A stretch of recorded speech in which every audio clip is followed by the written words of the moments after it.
আজকের ভিডিওতে সমস্ত স্টুডেন্টসদের জন্য শেয়ার করব একটা হেলদি ডায়েট রুটিন। পড়াশোনার পাশাপাশি ফিজিক্যালি ও মেন্টালি ফিট থাকবে কিভাবে তারই একটা ডায়েট চার্ট আজকে শেয়ার করেছি। একদম মোস্ট ইম্পর্টেন্ট থিং। আজকালকার এই বিজি লাইফ শিডিউলে আমরা পড়াশোনায় কিভাবে ভালো হব, কিভাবে টপার হব তারই চিন্তা শুধু সারাদিন করি, কিন্তু নিজের শরীরের যত্নের বেলায় দেখো আমরা কিন্তু 1%ও খেয়াল রাখি না। কিন্তু জানো তো, আমাদের হেলথ আমাদের ফার্স্ট প্রায়োরিটি হওয়া উচিত। শরীর ঠিক থাকলে শুধুমাত্র পড়াশোনা না, আমরা যে কোনো কিছু কিন্তু খুব সহজেই অ্যাচিভ করতে পারবো। তাই আজকে আমি তোমাদেরকে দেখাবো পড়াশোনার পাশাপাশি মেন্টালি ও ফিজিক্যালি ফিট থাকতে পারবে কিভাবে। আচ্ছা, সো একটা হেলদি লাইফস্টাইল অ্যাচিভ করার জন্য সবার প্রথম কাজ হবে সকালে তাড়াতাড়ি ঘুম থেকে ওঠা। 6টা কি 7টা এর মধ্যে কিন্তু ঘুম থেকে উঠে পড়তে হবে। এর থেকে বেশি লেট করলে একদমই চলবে না। আর ঘুম থেকে উঠেই সবার আগে দরজা জানালা খুলে, মানে যাতে বাইরের হাওয়া বাতাস ঘরে ঢুকে। তো ন্যাচারাল এয়ার নেওয়ার পরে সবার আগেই করে নেবে ব্রাশ। হ্যাঁ, এই টাইমে কিন্তু ফোন দেখলে একদমই হবে না। মানে ঘুম থেকে ওঠা আর ব্রাশ করতে যাওয়ার মাঝখানে আমরা যে ফোনটা দেখি, এই টাইমটা কিন্তু একদমই ফোনে দিলে হবে না। ফোনটাকে আজকে থেকেই অফ করে একেবারে ডাইরেক্ট ব্রাশ করে নেবে। করে ঠান্ডা জলে চোখ মুখ ধুয়ে নেবে। ব্রাশ করেই মানে সঙ্গে সঙ্গে খালি পেটে খাবে 1 গ্লাস করে জল। তোমরা তো জানোই খালি পেটে জল খেলে আমাদের শরীরের পাশাপাশি আমাদের ব্রেনের সেলসগুলোও একদম হাইড্রেটেড থাকে। আর আমি আরও ভালো ফল পেতে একটা হেলথ ড্রিঙ্ক বানাই সকাল সকালই। তো লেবু আর হচ্ছে মধু, ব্যাস এই দুটো ইনগ্রিডিয়েন্ট ঠান্ডা জলে মিশিয়ে রোজ সকালে আমি এই জলটা খাই। খেতে একটু কষ্ট হয় কারণ খুবই টক। আমি একটা গোটা পাতিলেবু পুরো দিই, তো অনেকটা কষ্ট হলেও আমি এটা একদম খেয়ে নিই চোখ মুখ বন্ধ করে, এক ঢোকে আর কি চেষ্টা করি খাওয়ার। তো লেবুতে থাকে ভিটামিন সি, সাইট্রিক অ্যাসিড, যেটা আমাদের পেটে গ্যাসের সমস্যাকে দূর করে। ডাইজেস্টিভ সিস্টেমের পাশাপাশি যাদের হজমের প্রবলেম আছে, আজকালকার দিনে তো খুবই কমন বিষয়, তাদের জন্য তো এই লেমন ড্রিঙ্ক সকাল সকাল খাওয়া যে কতটা উপকারী তোমরা নিজেরা যতদিন ট্রাই না করবে এর ফল কিন্তু পাবে না। আর হ্যাঁ, এই লেমন ড্রিঙ্ক খাওয়ার আধা ঘন্টা পর্যন্ত কিন্তু কিচ্ছু খাওয়া যায় না। সো এই টাইমে আমি চলে আসি ঘরে আমার বিছানাগুলো পরিষ্কার করার জন্য। ডায়েট রুটিন মানে যে শুধুই খাওয়া দাওয়া দেখাবো এমন কিন্তু কোনো বিষয় না। অ্যাকচুয়াল একটা প্রপার ডায়েট রুটিন কিন্তু খাওয়া দাওয়া, তার পাশাপাশি বাড়ির সমস্ত কাজকর্ম, এক্সারসাইজ সব কিছুকে মিলেই একটা ডায়েট রুটিন হয়। সো তোমরা যারা ভাবছো ডায়েট রুটিন মানে শুধুই খাওয়া দাওয়া, এটা কিন্তু খুবই একটা ভুল ধারণা। সকাল সকালে ছোট ছোট কাজ দিয়ে নিজের দিনটাকে শুরু করা কিন্তু খুবই প্রোডাক্টিভ একটা বিষয়। তো তোমরা অনেকেই বলো যে আমি একজন স্টুডেন্ট, এত টাইম পাই না। তো দেখো, তোমাদের পাশাপাশি আমিও কিন্তু একজন কলেজ স্টুডেন্ট। সো আমারও পড়াশোনা থাকে, তো নিজের বিছানাটা গোছাতে কিন্তু খুব একটা টাইম লাগে না। সো এদিকের কাজ মোটামুটি সব কমপ্লিট। এবার আমার এক্সারসাইজ টাইম। এবার আমি করব এক্সারসাইজ, যেটা একদম মোস্ট ইম্পর্টেন্ট থিং, মানে যেটা একেবারে বাদ দেওয়াই যায় না রুটিন থেকে। সো চলো স্টার্ট। আর ডায়েট রুটিনের সবার আগে যে জিনিসটা আসবে সেটা কিন্তু এক্সারসাইজ। এই এক্সারসাইজ করা সকাল সকাল যে কত উপকারিতা আছে সেটা তোমরা যদি গুগল করো তোমরা নিজেরাই দেখতে পারবে। আর সকালবেলা করে না আমারও পড়া থাকে, তো আমি খুব একটা টাইম পাই না, বাট 30 মিনিট করে হাতে নিয়ে আমি কিন্তু এক্সারসাইজটা অবশ্যই করি। আর এই এক্সারসাইজটা কিন্তু আমি বিগত 1 বছর ধরে আমার রুটিনে রেখেছি। আর সত্যি এত ভালো ভালো চেঞ্জেস আমি আমার শরীরে পেয়েছি, মানে বলেও বোঝাতে পারবো না। ব্যায়াম করলে যে শুধুমাত্র আমাদের শরীর ভালো থাকে তা কিন্তু নয়, শরীরের পাশাপাশি আমাদের মনও কিন্তু অনেক খুশি থাকে। সারাদিন ধরে আমরা যে টেনশনগুলো করি সেগুলো কিন্তু সত্যিই অনেকটা রিলিফ হয়। আজকের থেকে শুধুমাত্র স্কুল কলেজে পড়াশোনা নয়, নিজের জন্য বাড়িতে সকালে আধা ঘন্টা করে কিন্তু এক্সারসাইজ অবশ্যই করতে হবে। আর তোমরা বলো যে কি এক্সারসাইজ করব, তাহলে আমি যেগুলো দেখাচ্ছি সেগুলোই কিন্তু তোমরা রিপিট করবে, একদম সেম টু সেম। আর এক্সারসাইজ করার পরে স্কিনে যে গ্লোটা আসে না, মানে আলাদাই লেভেলের, বলেও বোঝাতে পারবো না। আমার ক্যামেরায় হয়তো অতটাও বোঝা যাচ্ছে না। সো এক্সারসাইজ করার পরে আমি সঙ্গে সঙ্গে খেয়ে নেই এই কিশমিশ ভেজানো জলটা। কিশমিশ কিন্তু ভিটামিন, খনিজ ও অ্যান্টিঅক্সিডেন্টে ভরপুর। কিশমিশ ভেজানো জল সকাল সকাল খেলে কিন্তু আমাদের শরীরের রক্তশূন্যতা দূর হয়, হজম শক্তি কিন্তু আরও বাড়ে, এছাড়াও রোগ প্রতিরোধ ক্ষমতা বাড়ে। আর তাছাড়াও আমাদের শরীরে কিন্তু কিশমিশ শক্তি যোগায়। তোমরা তো জানোই এক্সারসাইজ করার পরে কিছু প্রোটিন খেতে হয়। তো প্রোটিনের জন্য আমি খাই সকাল সকালই ভেজানো ছোলা, কিন্তু ভীষণ পরিমাণে প্রোটিন থাকে। এছাড়াও তোমরা যারা ভাবছো ওয়েট লস করবে তারা কিন্তু ভেজানো ছোলা সকালে খেতে পারো, এটা কিন্তু ওয়েট লসের জন্য ভীষণই উপকারী। তোমরা অনেকেই আমাকে বলো যে দিদি ওয়েট লস করব কিভাবে, তার একটা ভিডিও দিতে। আবার অনেকেই বলো যে ওয়েট গেইন করব কিভাবে, তার একটা ভিডিও দিতে। সো দেখো, আমি বলবো যে ওয়েট লস বা ওয়েট গেইন না করে একটা পারফেক্ট বডি কিভাবে হবে, কিভাবে তোমরা সুস্থ হেলদি থাকবে, তার জন্যই কিন্তু এই রুটিনটা আমি শেয়ার করছি।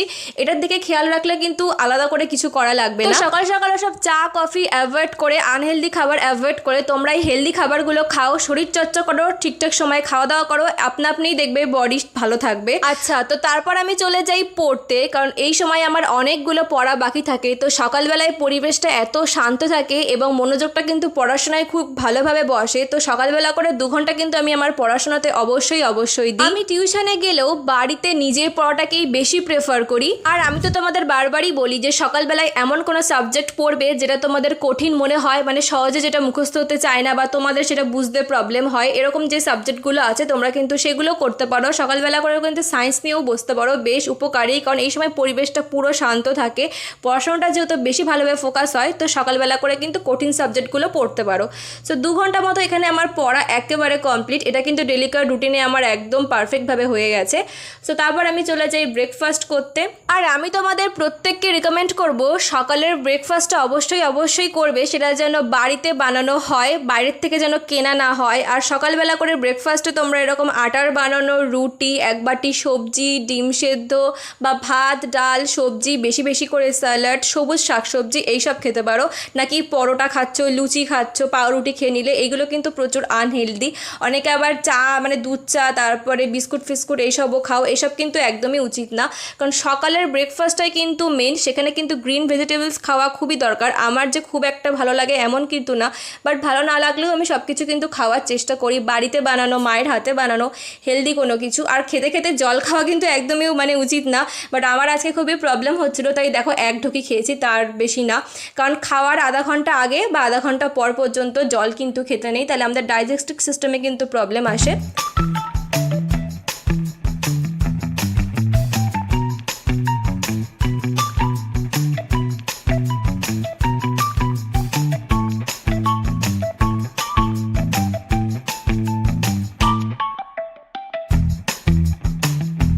আচ্ছা, সো খাওয়া দাওয়া করেই সঙ্গে বসে পড়া, এটা কিন্তু খুবই বাজে একটা হ্যাবিট। তো খাওয়া দাওয়া করে কিন্তু সঙ্গে ফোন নিয়ে বসলে একদমই হবে না। যাদের এই টাইমে স্কুল থাকে, স্কুলে চলে যেতে পারো স্নান করে রেডি হয়ে, কলেজ থাকলেও যেতে পারো, বা টিউশন থাকলে সেখানে যেতে পারো, বা অন্য কোনো কাজ থাকলে সেটা করতে পারো, বাট খেয়ে দিয়ে বসা কিন্তু একদমই যাবে না। আর তোমরা যদি বাড়িতে থাকো তাহলে কিন্তু আমি যেমন করছি, ঘর দোর পরিষ্কার করা বা অন্য যে কোনো কাজ তোমাদের যেটা মনে হয় সুবিধা হবে সেটা কিন্তু করতে পারো, বাট হ্যাঁ, বসা একদমই যাবে না। সো আমি আমার রুমটাকে এখানে ভালো করে মুছে, যেখানে আমি সারাদিন থাকি সেটা যদি অপরিষ্কার থাকে না, আমার একদম ভালো লাগে না। আর রুমেই যেহেতু আমার বেশিরভাগ টাইমটা কাটে ভিডিও শ্যুট, এডিটিং, পড়াশোনা, তো সেই জন্যই আমি রুমটা আর আমার ঘরের মানে বাইরের যে বারান্দাটা একভাবে মুছে নিই, যাতে সমস্ত কিছু পরিষ্কার পরিচ্ছন্ন থাকে। আর এটা মোছার পরে দেখো কি পরিমাণে আমি ঘেমে যাই, শরীর থেকে কিন্তু সমস্ত টক্সিনগুলো দূর হয়ে যায়, যেটা খুবই দরকার। সো বাড়ির কাজকর্ম করা কিন্তু ভীষণই ইম্পর্টেন্ট। সো তারপর আমি ডাইরেক্ট করে একদম স্নান করে আসি, কারণ ঘেমে যাই আর একদম ওইভাবে আমি বসে থাকতে পারি না। সো তাড়াতাড়ি করে আমি স্নান টান করে নিই।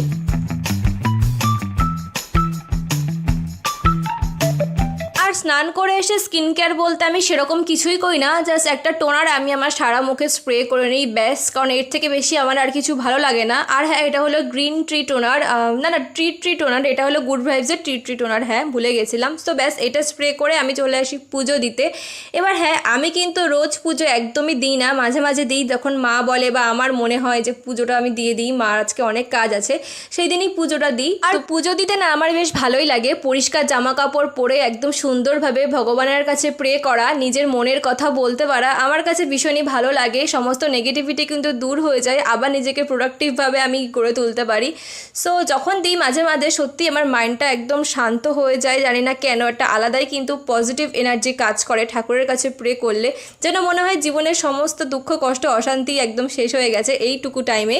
তো ওই 5 মিনিট 10 মিনিট যখন যেমন টাইম থাকে সেই টাইমে একদম সুন্দর করে, মানে আমি যেটুকু পারি ফুল টুল দিয়ে গুছিয়ে, ধূপ জ্বালিয়ে, প্রদীপ দিয়ে পুজো টুজো দেওয়ার চেষ্টা করি। তো তোমরাও একবার তোমাদের ফোনটাকে সাইড করে অনলাইন জগৎ থেকে একটু দূরে থেকে আমাদের স্পিরিচুয়াল দিকে একবার গুরুত্ব দিয়ে দেখতে পারো, ভগবানের কাছে প্রে করতে পারো, পুজো দিতে পারো, যার যেটুকু টাইম আছে একবার করে দেখো। আশা করছি তোমাদের মধ্যে যে নেগেটিভিটিগুলো আছে সেটা সরে একটা পজিটিভ এনার্জি তোমরা পাবে। বিশ্বাস করা বা না করা এটা কিন্তু নিজের ওপর, বাট একবার যদি করে দেখো আশা করি উপকার ছাড়া ক্ষতি কিছুই হবে না।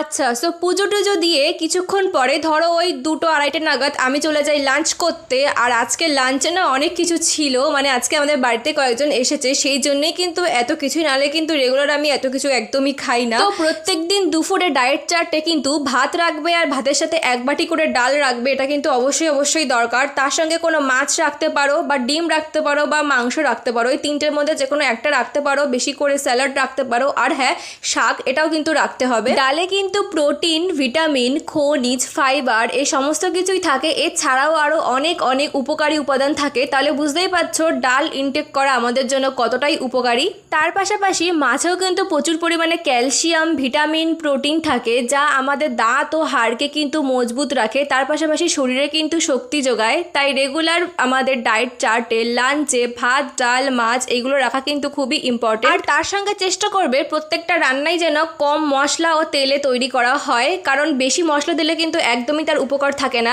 আজকে যেমন আমার লাঞ্চটা প্রচুর হেভি হয়ে গেছিলো, ওই যে বললাম বাড়িতে অতিথি এসছে, না হলে কিন্তু এত হেভি লাঞ্চ আমি কোনোদিনই করি না।